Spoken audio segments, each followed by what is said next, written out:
One thing that keeps me puzzled, despite having studied finance and economics at the world's best universities, the following question remains unanswered. Why is it that 5,000 units of our currency is worth 1 unit of your currency, where we are the ones with the actual gold reserves? It's quite evident that the aid is in fact not coming from the West to Africa, but from Africa to the Western world. The Western world depends on Africa in every possible way, since alternative resources are scarce out here. So how does the West ensure that the free aid keeps coming?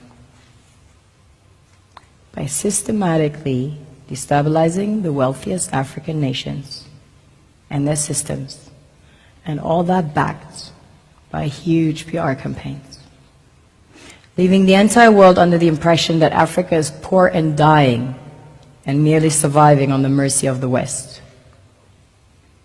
Well done, Oxfam, UNICEF, Red Cross, Life Aid, and all the other organizations that continuously run multi-million-dollar advertisement campaigns depicting charity porn to sustain that image of Africa globally.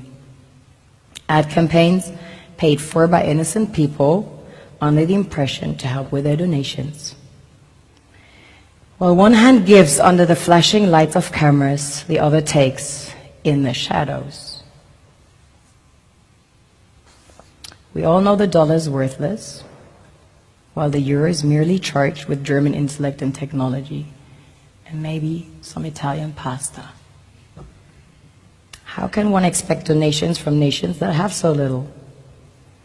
It's super sweet of you to come with your colored paper in exchange for our gold and diamonds.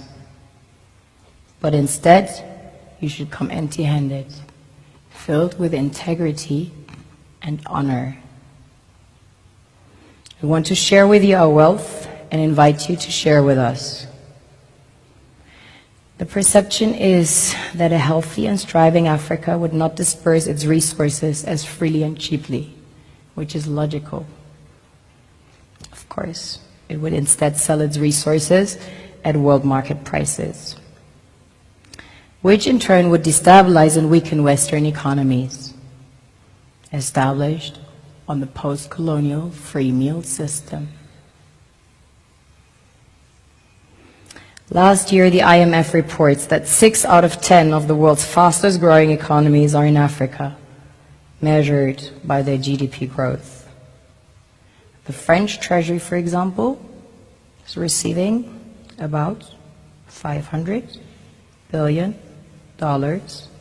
year in, year out, foreign exchange reserves from African countries based on colonial debt they forced them to pay.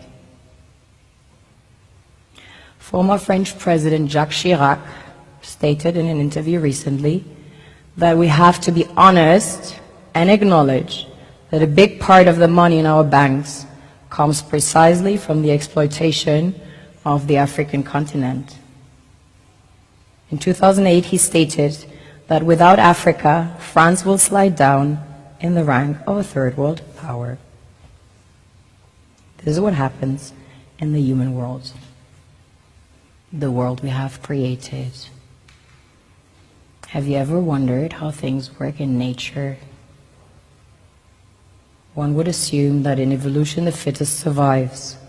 However, in nature, any species that is overhunting, overexploiting the resources they depend on as nourishment, natural selection would sooner or later take the predator out